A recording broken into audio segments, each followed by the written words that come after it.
Welcome to Drinks in the Library, the only library where drinks aren't just allowed, they are required. I'm your librarian host, Gigi Howard, and each episode I'll be interviewing a guest about a much-loved book that we will be pairing with a drink for you to enjoy along with us or consider for your next book club meetup. As always, stay curious and support your local library.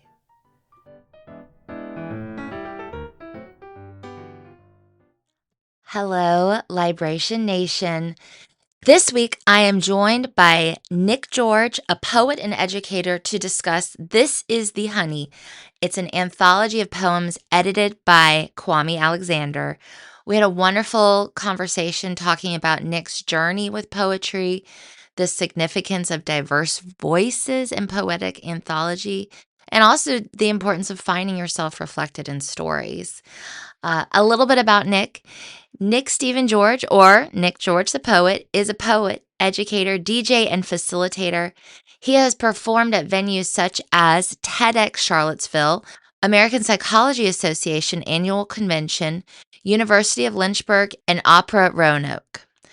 In performing his original work, he has opened for renowned poets like Jasmine Mans, Levi the Poet, Alicia Harris, Black Ice, and Joshua Bennett. His work dwells in the intersection of culture, identity, and spirituality. He's been writing, performing, and teaching for more than 2 decades. Nick's award-winning work has been featured in a variety of industries and highlighted on platforms on the local and nationwide scale, ranging from private group facilitation and workshops, one-on-one coachings, and virtual in-person performances. You can find out more about Nick on his website, nickgeorgethepoet.com. He's also on social media, and I will link all of that in the show notes. Our drink this week was a Moscow Mule. So much fun this time of year, just having something fun and fresh. Also, just real quick, this is my last episode of 2025. It's been an amazing year. It's been super long and also flown by at the same time. And I'm so grateful to continue being able to do this and bring you shows like this. Please like and subscribe. Please tell your friends and coworkers this week about the podcast. I appreciate all the support I can get. Also, I'm selling merch, and when you buy merch, that money goes directly into the podcast and helps me keep it going. All right, let's get to it.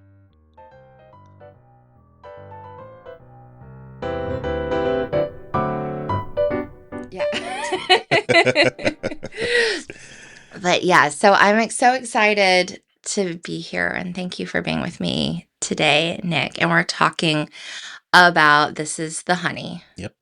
Which is an anthology of poems edited by Virginia's own Kwame Alexander.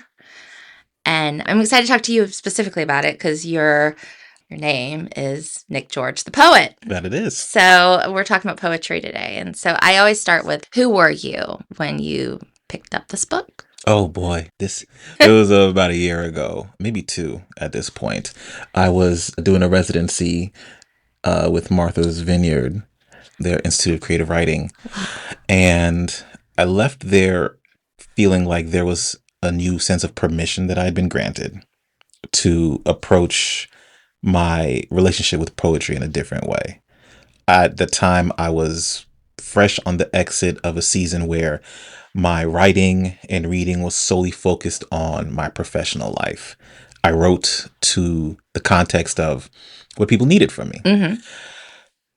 After that, I can't begin to say how much more I wanted to participate in the world of poetry and writing and literature again, that fed me, that saw me in my multiplicities, that saw me in my multitudes, and offered a space to dive in, to fiddle around under the hood and see what it is that makes me who I am and what is it that can take me to where I want to be.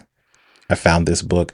I read a couple of the poems, and I think everyone's done that in a Barnes and Noble. Like, you just flick through the pages and oh, okay, this is good. This is good. I think I'm going to commit, like a relationship. Like, yeah, let's go on a date now. Yeah. And man, I love reading, obviously. Right. But something about a good anthology that is a collection of assembled voices that are still aligned in what they're writing about. Is something magical about that to me. So this found me exactly where I was at. I was excited to read it. I'm still reading through it. Mm-hmm.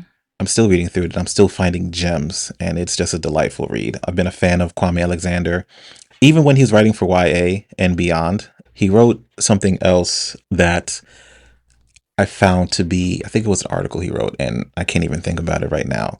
But his writing style, it reminds me of me. It sounds like me. His humor sounds like me. So Okay. it just felt perfect. Perfect. I don't even know if, should I use that about a book?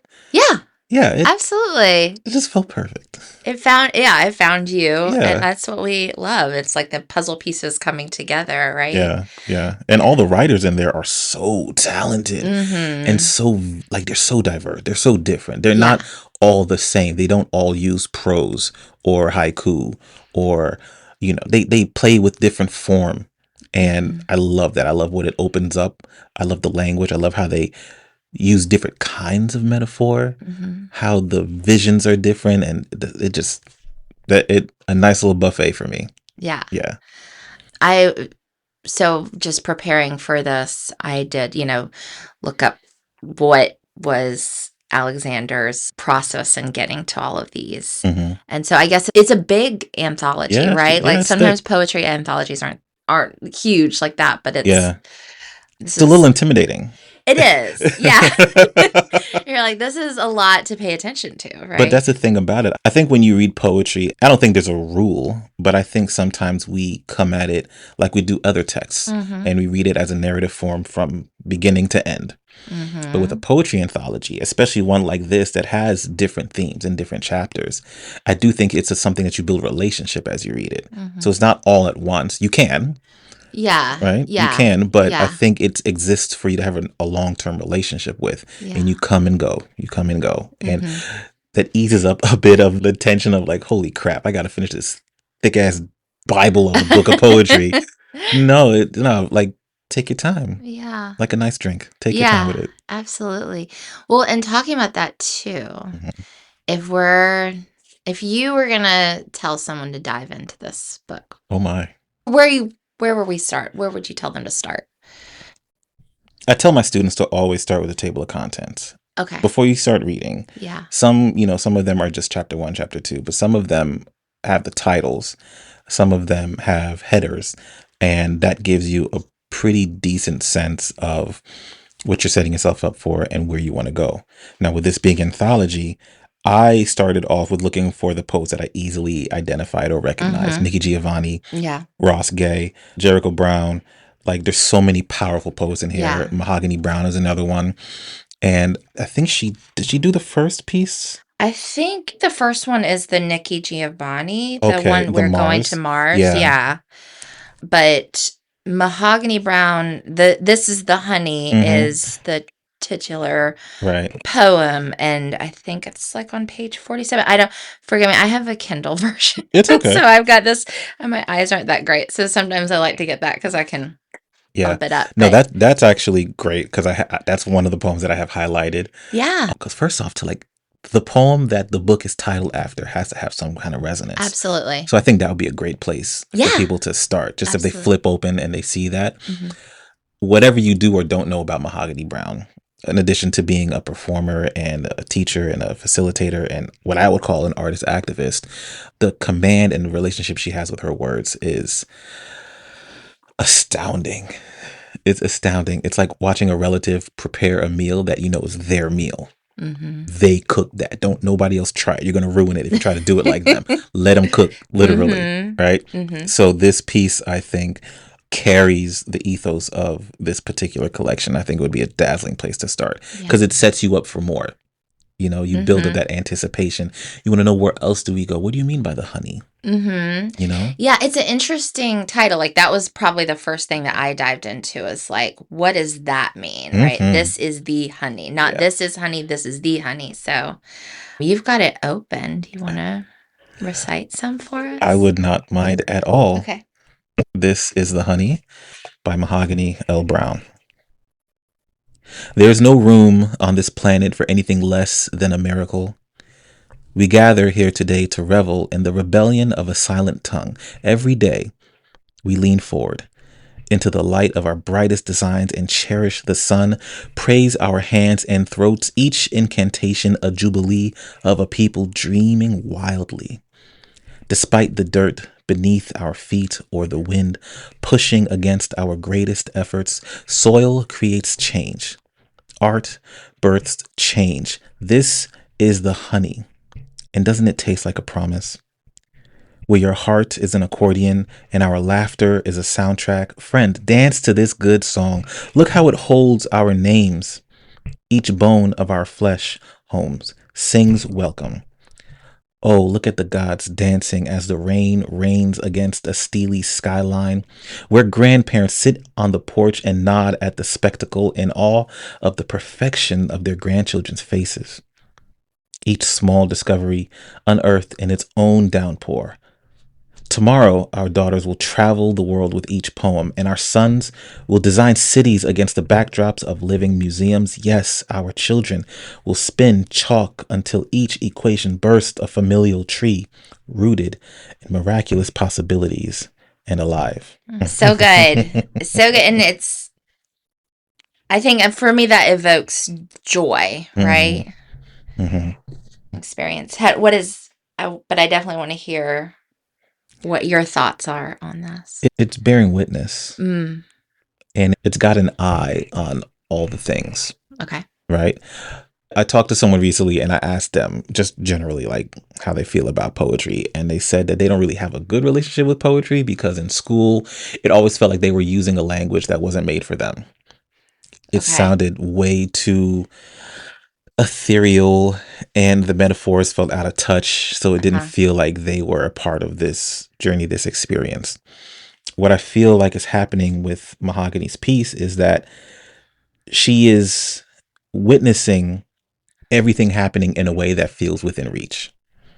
She's witnessing time and space and ancestors and relatives and future kids and generations within reach and accessing it and observing it and is in awe, is in such a delightful awe that I don't know that many Black people feel like they have permission to sometimes. I think in light of where our planet's been for the past couple of generations, where our country's been for the past couple of generations, there seems to be, in many instances, a common narrative of, well, this is as good as it's going to get. And she dares to challenge that with this poem. And she dares to say, like, no, there's joy and there's delight and there's so many good things, wonderful things that are due to happen. One of the parts I underlined, because I do write in my poetry books. I love that. You've got to, right? And this part really stood out to me. Soil creates things. Art births change. This is the honey. That's it. That's it. This earth that we walk on and often take for granted. Yeah. This art that we poets participate in that used to, traditionally be a big deal in communities. People would look to the writers. People would look to the griots and the storytellers and the story keepers and holders and regard them as like, if nothing survives, you got to survive because you are our memory. And when she says that art can birth change, that brings to mind all other artist activists like Nina Simone, like Harry Belafonte, like Jasmine Mans, like Mahogany Brown. These things are all happening around us. And when we think of honey, that's the agent that makes certain things taste better. I love tea. Yeah. I love tea. Yeah. Now that we're in, fuzzy weather, cozy season, like send me to bed with a cup of tea, right? And before I go, let me get some honey to sweeten it, right? This life is hard. This life can be hard. Yeah. This life can be challenging and there's a lot to wrestle with for everyone. And specifically in this context for Black and brown people. Yeah. But the thing that reminds us that we have life available to us, that sweetens the deal. That makes it more tangible, more delightful, more of that.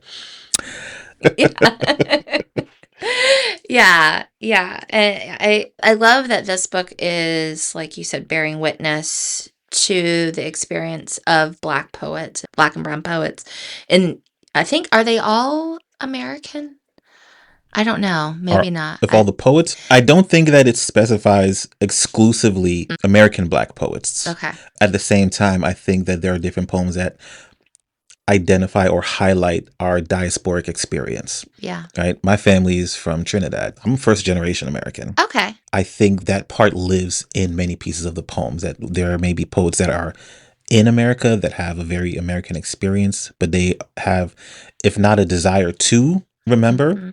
it's close enough to recall, and they include those, they integrate those into their pieces. Okay. As far as each one specifically, which ones are not or are from this country, that part I do not know. I don't think Okay. I even paused to think about it, because they all were able to frame their location Mhm. in the diaspora pretty succinctly, if nothing else, than by just them being together in this collection. Yeah.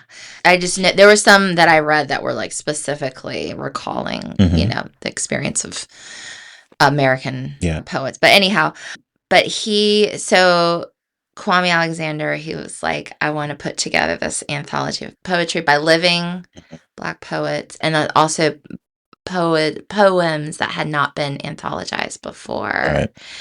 And so here we are with this. And what are some other poems? So we talked just about this one, bearing witness, and kind of like the sweetness of the experience of the diaspora.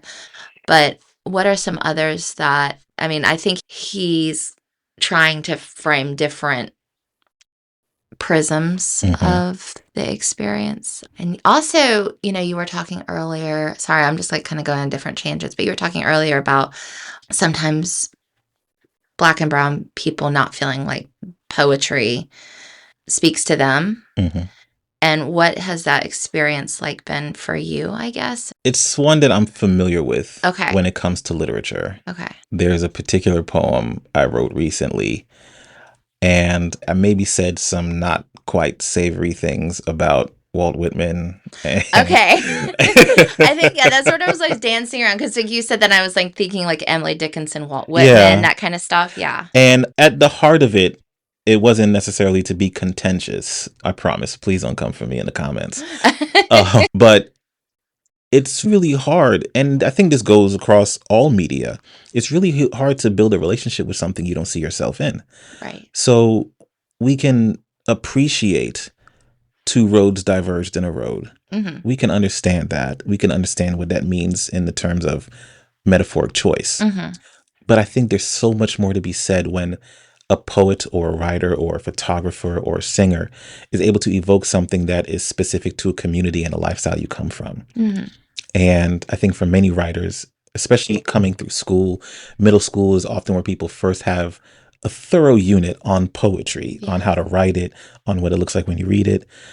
And if it doesn't immediately compel you to say or see yourself in it, I think that's where a lot of challenge and resistance is. And I'm not exclusive from that. I've had poetry in front of me. I was like, I don't know what the heck is this guy's daffodils, really? I mean, I appreciate a good bouquet like anyone else, but Sure. this is the world that I see is not the same as the world you're writing about. So the way you're describing and defining this beauty sounds nice. Those words really sound nice, but I've seen different beautiful things that haven't always been communicated from that perspective. Mm-hmm. John Mayer is an amazing songwriter. Yeah. I was a John Mayer guy. Like, okay. High school, I had Room for Squares on rotation. Yeah. Your Body's a Wonderland is one of those songs that I've had to wrestle with, because with my family being West Indian, my mother's not porcelain tinted. Okay. Right? Right. So as I'm singing the song, this sounds very nice. Uh-huh. But then you switch that to when D'Angelo sings about brown sugar. Mm-hmm. And I've seen my mother cook with brown sugar. Mm-hmm. And my first crush, her skin tone looked like brown sugar. Yeah. I'm going to connect with that in a way that is like anything else will pale in comparison. Once again, that doesn't mean that it's not appreciated. I'm still going to sing Your Body's a Wonderland. It's a delightful song. It's a fun song. All the nostalgia. Yeah. But I think that there's truth to that. We look to see ourselves in writing. We look to see ourselves in media. Yeah. And I think this book does a really good job of that, as well as other anthologies and collections that I've read. I think I gravitate to anthologies in a supreme way. I do have like collections by authors themselves. Sonia Sanchez, Langston Hughes. I love a good collection of poetry.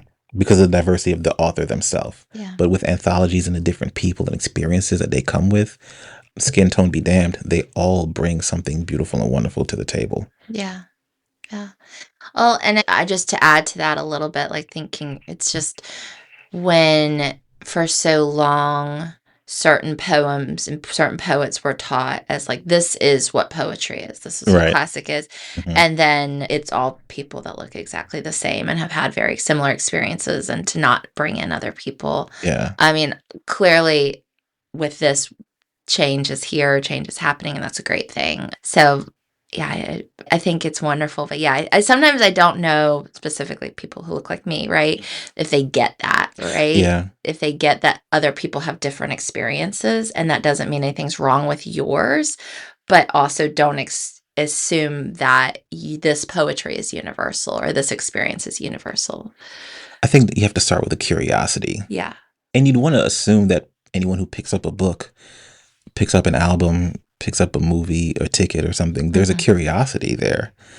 I do think sometimes as humans, as Americans, it's a challenge to kind of see past our own nose, you know? Yeah. And as I was coming out of that season into one of more curiosity where I came upon this book, I had to exercise that curiosity into myself, yes, but also into lifestyles and perspectives and views and styles that are not native to me.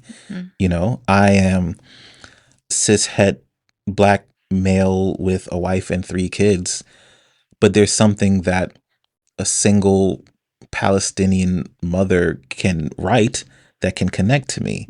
There's something that an amazing trans writer can have that can open up my mind, open up my world in a way to make things illuminate and also build more empathy to the people around me. Right? I'm of the perspective that this life is not all about me. And there's so much more to experience once that curiosity, starts with me. Let me know myself. Let me understand me. And then understand how I fit in the world around me. And then as I do that, well, let me find out more about this world around me. Who are the people that I call neighbors? Still having a very strong knowledge of self. But let me also be curious. And I think it helps. It goes a long way when readers, wherever you come from, whatever you look like, start to know yourself. And then have that foundation with you as you move into understanding other people. Yeah. I thank you so much. I don't know. I was debating if I was saying this until later, but part of the reason I started this podcast is because of what you just said. It's like so important to see yourself, but then have curiosity about other people, and you can learn so much. And we're in a time where, you know, there's been book banning, there's been book challenges, there's been all kinds of things. And I think it's important to talk about the joy of reading and the joy of experiencing and having that everybody is included. Y'all means all, right? And so, so thank you so much, because that's part of the heart of what I'm trying to get at. And it's dope, man. This is such a dope concept. Thank you know, especially in a library, because we're usually told to shh. Is that still a thing? Like, do people still get shushed? Yeah. If anything, I need to like do a PSA. Like, I'm so sorry, but like libraries aren't quiet anymore. Like, we have quiet spaces, but I mean, it's really becoming a community space, and I think that's really beautiful too. We need them. We need those spaces to gather. Right. That would be a cool idea. What if you had like a 5-year reunion of like all your guests and we meet in a library? I would love that. That would be so dope. Yes. Okay. We're just speaking it into existence. Yes, we are. Ashe. Okay. All right. So you're having a sip. We'll pause real quick of the Moscow Mule. Is it good? Yes, it is delightful. I do like a good Moscow Mule. So you usually Moscow Mules are mint or lime, but you requested mint. So this is, and forgive me, it's wintertime, and so my mint plant, in summer, my leaves are like this big. It's winter and it's inside now, but so they're smaller. But I did muddle it in there. Is this a favorite drink of yours? It is, because I'm a grown up. Like, how disappointed would you have been if I said, like, you know, Dr. Pepper, oh, nice. I mean, no, I do it all. I really have. I had a diet Coke Zero recently was the drink Really? of choice. Yeah, specifically from Sonic. Yeah, so that was Okay. fun. But yeah, anyway, but this one was fun too. And it's my husband's birthday weekend, so we're sort of like celebrating. So I'm down.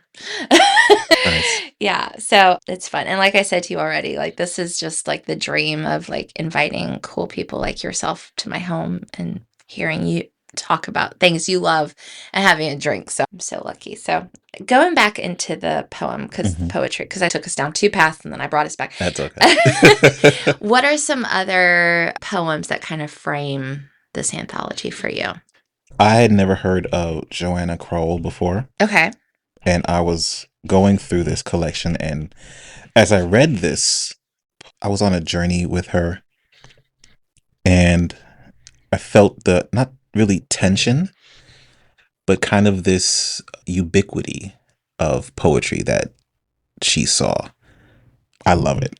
I Yeah. love it. And the thing about it, I wish I could show this to every person that says they feel like they don't understand poetry, because I feel like there's no simpler way to discuss a poet's relationship to the work that they do.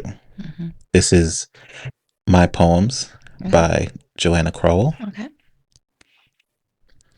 He asks, "What do you do with your poems?"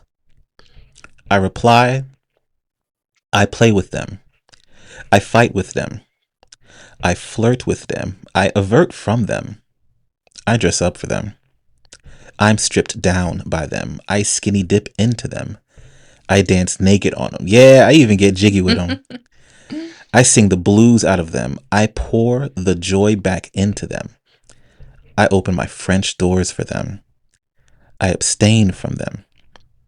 I get wet waiting for them. I'm a drunken fool for them. I take 12 steps toward them. I am sobered by them. I carve them. I chip away at them. I get into the grooves of them. I smooth my surfaces with them. I accept my flaws because of them. I am flattered by them. I am humbled in them. I am beautiful to them. I stop to smell the roses with them. I notice every detail in them. I pick them. I am pricked by them. I bleed with them. I die in them. I ascend to them. I am reborn through them. I birth them. I hold hands with them. I wash my fear with them. I tremble in them. I share my secrets with them. I share my secrets with the world through them. I cry for the world on them. My tears are caught by them. I am baptized by them. I drown in them. I float above them. I am consoled by them. I find my soul in them. I am emboldened by them. I am subtle in them. I cuddle with them. I like to spoon with them. I become consumed by them. I taste every vowel of them. I swallow the sum of them. I drink every consonant of them. I am quenched by them. I breathe them. I live them. I am them. And then I give them away. I think that's really powerful. And it makes me want to talk to you about your experience being a poet and writing poems. Is this what it's like for you? That's what it's become. Okay. That is what it's become. Because when I started writing poetry, shout out to Mr. Beckworth when he was guidance counselor at Sacred Heart School Oh. in Newark, New Jersey. He kicked everything off. He asked me if I had heard of Maya Angelou. I thought that's a funny sounding name. I'd never heard of her. And he let me read the eternal classic, Still I Rise. Mm. I think his desire was for me to discover some sort of resilience, and he thought that this poem was a vehicle for that. And from there, my reading and my writing of poetry has been an opportunity to express a deeper exploration into my emotional self. As I got older and I became aware that, hey, I think girls like poetry, then I thought, okay, I can use this to talk about love Yeah. and the yearning and the Mhm. wanting Yeah. and all the things. Whether or not I was successful is another podcast for another day. But then as I got older, I saw how writing and poetry and lyric was a tool for really speaking on the world around you, things that you saw happening around you. And, this was in high school, and the towers had just fell. Mm-hmm. So my awareness of the world had triple fold. Like it just Yeah. grew so much more about where I stood and what I meant to my community and my city and state and the country, and what the country meant to other places in the world, and how the world felt about us, and us as, a country, and then the people in that and then I just had all these questions. Poetry was there to help me wrestle with these things, to help Mm-hmm. me contend with these things. At a certain point, I began to see that as an opportunity to say what I felt had not been said, or not said enough, or loud enough. For nearly 10 years, I led a nonprofit that sought to use the performing arts as a tool of engagement. So, like I mentioned before, like my writing was positioned to serve, to broadcast, to advocate. After resigning, I kind of found myself in a weird spot because I'm still a writer. I think at some point along the way, I was not in as good a relationship with my writing because it had been so outwardly focused. I was writing what I thought people wanted to hear from me. I was writing what I was sure would work for what they wanted to hear from me, but not really all of what I wanted to say the way I wanted to say it. And we are deep in that season now of reclaiming that. What is that poetry for me? What do I do with my poetry? How does this new version of myself show up when I write or when I perform? Mm-hmm. And if I were to write a poem like Joanna, there'd probably be considerably more language. But I feel like I'm in a space where I'd be way more honest than I've ever been in my life. Okay. That's scary. That's what I was like, that's scary. That's scary. Like I've written poems before. I'm like, oh, geez, I hope my mom doesn't read this. But I think while I may still have some of those feelings, I'm in a space of like, well, it is what it is. Mm-hmm. Not so much like I don't care, but I'm in pursuit of alignment. I don't really want to write for the sole purpose of the audience, especially as a spoken word artist. Mm-hmm. I don't want it to all come from the perspective, well, got to make sure the audience feel it. That's why I'm a spoken word artist Mm-hmm. and not a slam poet, because at a certain point, it's been too easy for me to lose myself. Okay. It's been way too easy for me to lose myself. And I think in keeping with a healthy writing practice and a truthful storyteller, I've got to be able to keep my hand on that buoy. Mm-hmm. I need to be able to stay in constant, healthy relationship with what it is I'm trying to write. And do I believe what I'm writing? Right. Is this true for me? Yeah. Yeah. Oh, like you said, scary though, being honest like that. Who do you share your poetry with when you're like working through it? A lot of it I kind of leave and I don't share with anyone immediately. But if I'm really proud of something, or if I'm really like, ooh, this is quite saucy, I gotta show it to my wife. We actually just last night we went out to eat, and I got a notification that one of my pieces got picked up for publication.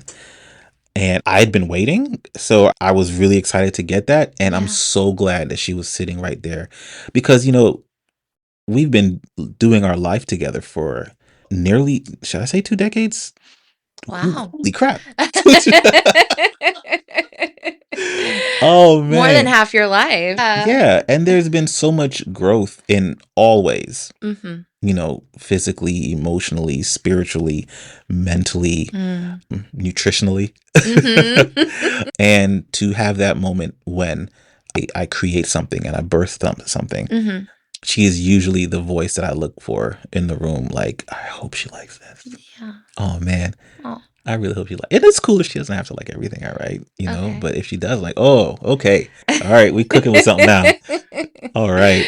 Yeah. Well, and I am guessing that she's probably, besides you, the person that knows your truth the best. What's funny about that is I think we're understanding that these truths as a foundation generally don't change. Mm-hmm. The way we express them evolve.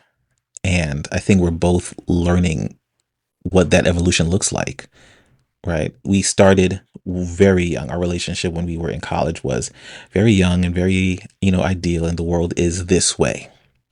And then as you get older, and then you have that first kid, Yeah. and then you lose that first job, and then the Yeah. car don't work.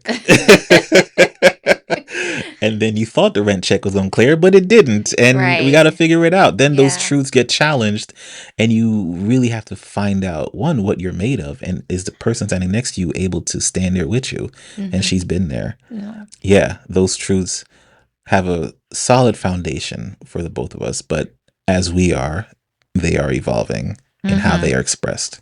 Yeah. This. Well, it sounds lovely. And also, congratulations on your work getting picked up. That's exciting. It was. Oh my gosh, it was so validating. Yeah. Well, and that's the thing, right? With being an artist is like you can be a great artist forever and ever and not have, anyone outside you or your sphere like agree. Yeah. And what's weird? That's a different thing to wrestle with as a writer as well. As any kind of artist that creates, it started with them just doing because they liked it. Mm-hmm. I've been very resistant towards any sort of acclaim or notoriety or monetization. Resistant in that I didn't know at the time what my relationship with capitalism was. And I was not fond. I remember in college when it came time to choose a major, I wanted a journalism degree. I wanted a journalism degree because I wanted to write. I wanted to express myself in that way.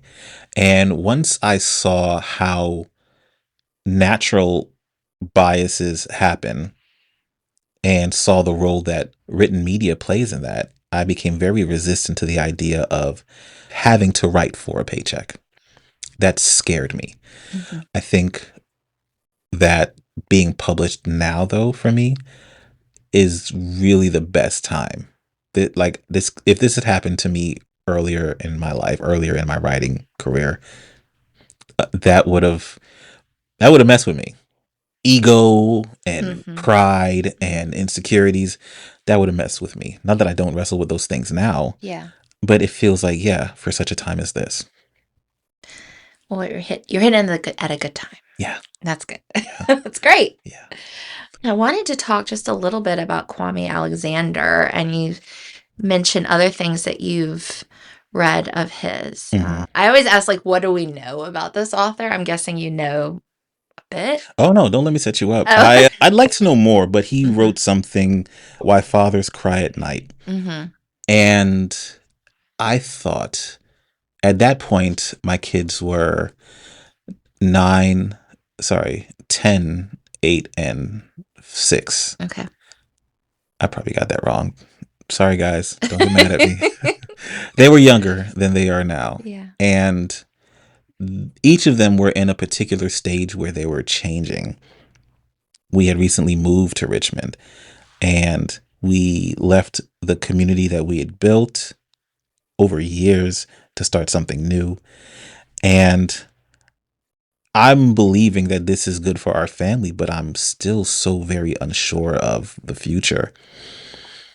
He was able to put together a collection of essays and poems and recipes, which I didn't know you could do. Yeah. I didn't know you could do that. I'm like, that's a dope ass idea. Yeah. I really like that. That's a really cool idea. But from the perspective of Black fatherhood. And I loved that. I know he's written other works. I'm not the biggest YA reader, but that really stood out to me. And I think I got that book, Why Fathers Cry at Night, before I got this collection that he edited. And his writing style, it just feels familiar. It feels true. It feels like we not cut from the same cloth. That sounds preposterous. But I know this guy. I feel like I know this guy, Yeah. I feel like I have those same fears. Yeah. I feel like I know what that concern sounds and feels and looks like. He's an amazing writer. So it wasn't a stretch to say, well, if I see his name on something, I'm going to at least look at it. Yeah, for sure. I've seen him speak a long time ago, like Mm. 2016 or something. He came and spoke, was the keynote at the Virginia Library Association conference, and is amazing. I think he's a big proponent of like librarians and educators and Mhm. obviously he writes YA, so he's passionate about young people. But yeah, he's an amazing person. And also, I think that book, Why Fathers Cry at Night, it's a memoir, right?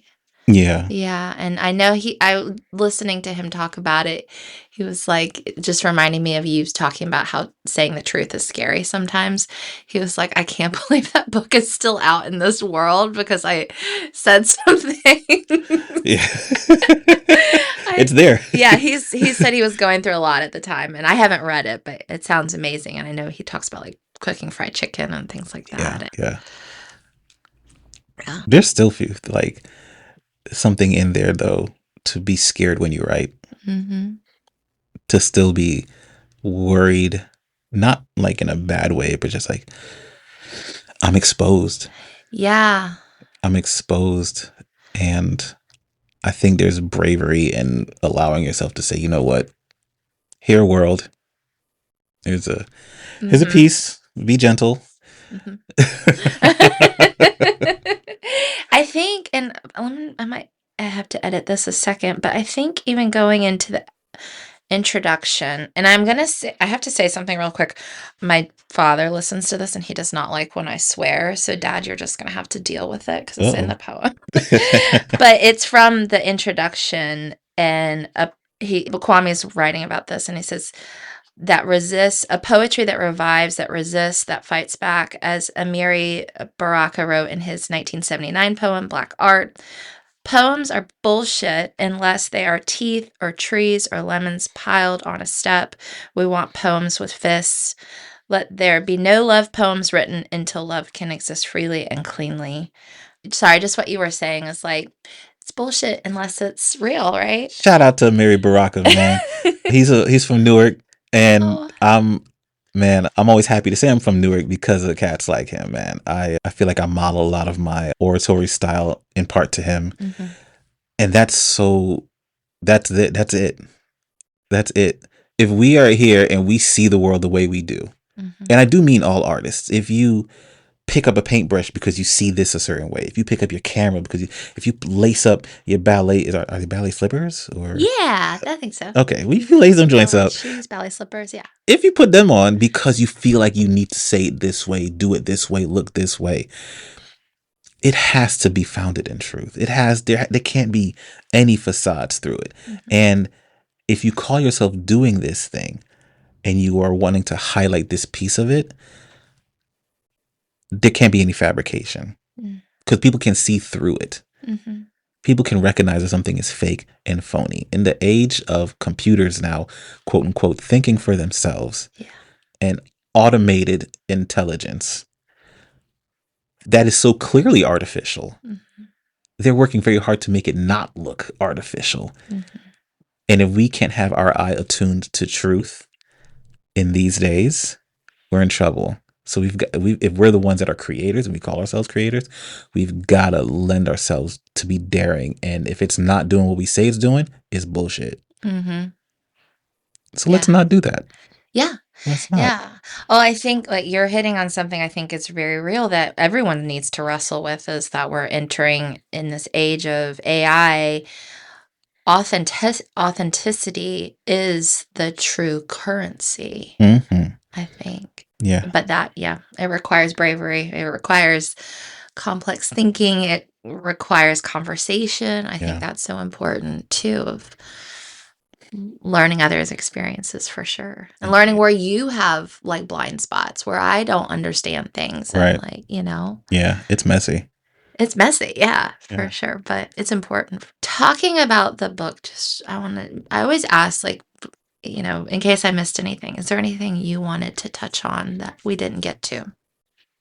The two poems I read were easily two of my favorites, each of them for different reasons. I think I like it as like I don't want to take those poems out and say, okay, I don't need the rest because they're all in relationship in a way or another.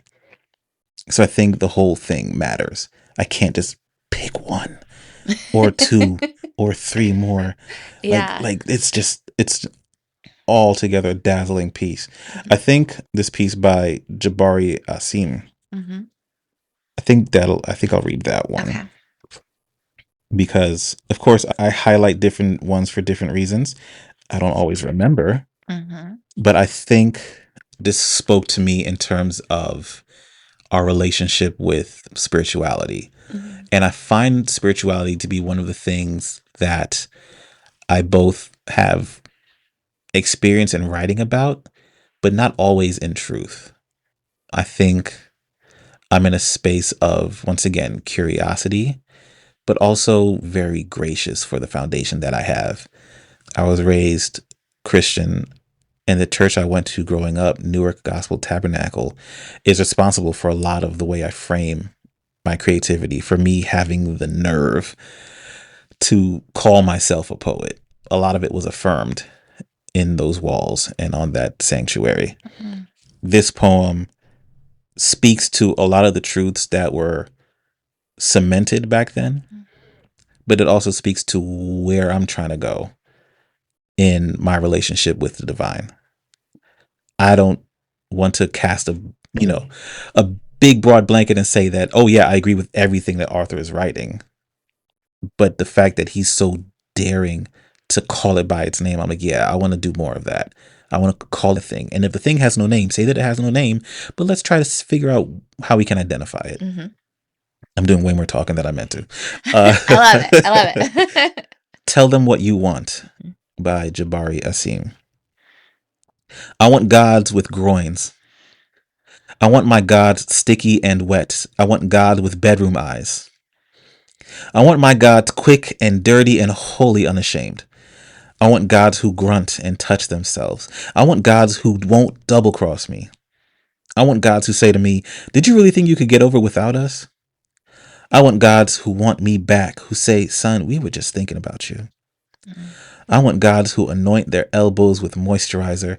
I want gods with alabaster dust under their heels, floating up between their black toes like powdered sugar. I want gods with stars in their crotches.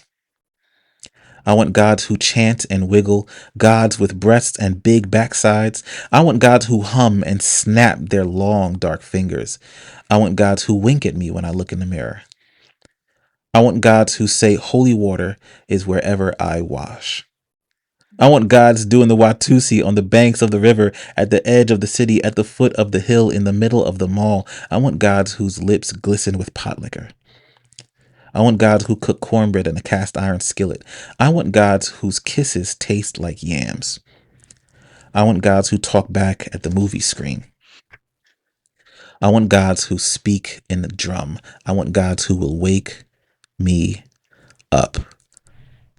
I want gods who say your mind is your church. I want gods who say you won't find us in a book. I want gods who say your own stories are enough. I want gods who say don't look up, look around. I want gods who insist that here is hereafter, hereafter is here. I want gods who whisper in my ear the very thing I need to remember. Resist. Right. Is that the God you found in your church growing up, or is that? The God I found in my church growing up saw me and valued me in my weirdness, in my blackness, in my uncertainty. I think this was still the God of my understanding. So the God that I grew up with built a frame. I don't know when it happened, but I know it happened gradually. That at certain points, it became clear to me that God was not afraid of my questions, despite a lot of indicators that the people who said they believed in that God were more afraid of those questions than God was. Mm. And I'm the oldest of four, so the desire to keep the peace is strong with me. So I'm like, okay, cool, fine, cool. I won't ask those questions out loud. Man, has that changed. Man, has that changed. Mm. In fact, I wrote a poem inspired by that poem about my relationship with God now, and that will be published shortly as well. Okay. Well, I can't wait to read it. Yeah.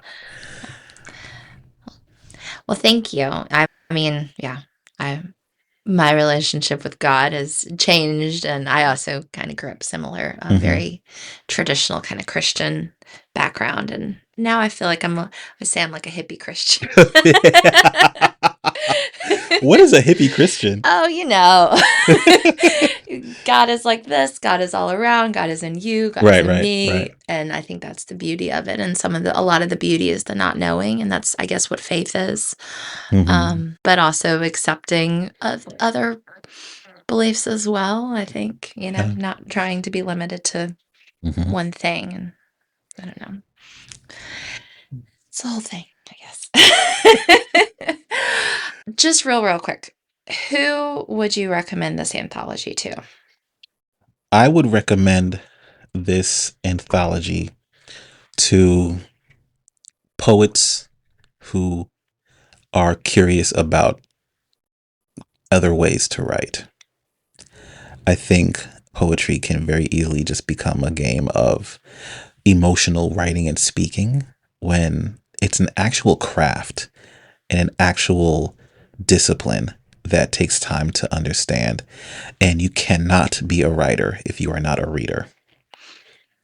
So if you are a poet and you are actively engaged in your writing practice, I would pick this up. This is The Honey, edited by Kwame Alexander, as not even like a how-to guide, because it's great reading. Like, it's great to just read it. But if you just want like examples of different styles, different voices, if you want to know about different writers, there's a lot to choose from inside here.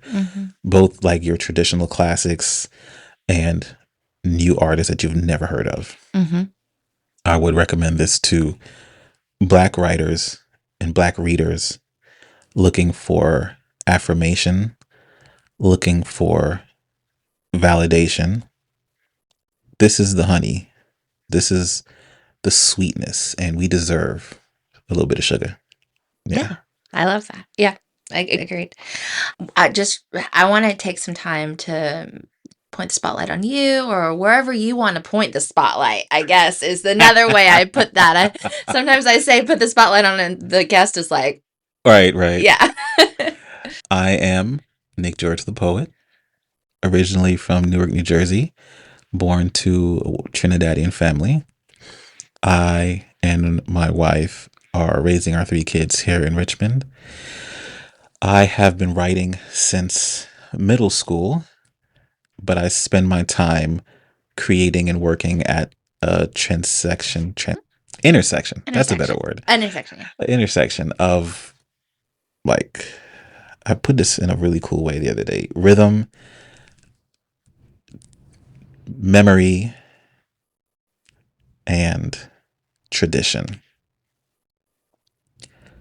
My work exists at those spaces where culture and identity and spirituality are sitting at a table together, drinking something in a library. Yeah. Perfect. Yeah, I work as an educator full-time for Richmond Public Schools, but outside of that, I do a healthy amount of consulting work around the country, facilitating creative writing workshops, DJing. I actually have a gig tonight to get ready for. Wow. And, 2026 is going to be a busy year again, but as the youth say, I'm outside. What is that? What does that mean? Because I don't know that. I'm outside. I'm doing things. Yep. Okay. Yeah. I catch on fast. Good. I have an 11-year-old, so I have to keep up a little bit. Right? You should drop that one on her. I will. She probably hasn't heard it yet. Oh, I'll be like, I'm outside. Yeah. That'll be fun. Yeah. What did she say the other day? She said, "Oh, they're low key tough," and I was like, what does that mean? That's a good thing, by the way. It is. It is. Okay, you knew this. Yeah, if someone says you're low-key tough, you're cool. Yeah, but don't spell it Tough. Oh, no, okay. Tuff. Oh, thank God you told me that. Yeah. Okay, because I would have totally said it. I would have written it in a text or something. Okay. Oh, man. Yeah. Kids. Yeah. Well, very cool. Well, this has like been sincerely so lovely. And also, I didn't tell you this before, but this is going to be my last episode of 2025. Yeah. And what a wonderful way to end it. And so thank you. It's quite an honor. Yeah, no, I'm so lucky to have this with you today. So anyway, thank you so much. It's been great getting to know you. Indeed. Yeah. Indeed. I can be found at nickgeorgethepoet.com. Mm-hmm. I'm also on Instagram at nickgeorgethepoet. I just realized I should start doing that more. Yeah, I know it's not natural for me either. I'm Yeah. like, I'm online. Y'all can find me. Just Google the name. I'll be there somewhere. Yeah. Yeah. Very cool. All right. Well, thank you so much. Thank you. Yeah. All right. And then I just Thank you for spending some time with me and my guests for an episode of Drinks in the Library. For more information about the show, you can find us on Instagram at Drinks in the Library, on the World Wide Web, drinksinthelibrary.com, or shoot me an email at drinkspod@gmail.com. Until next time, cheers.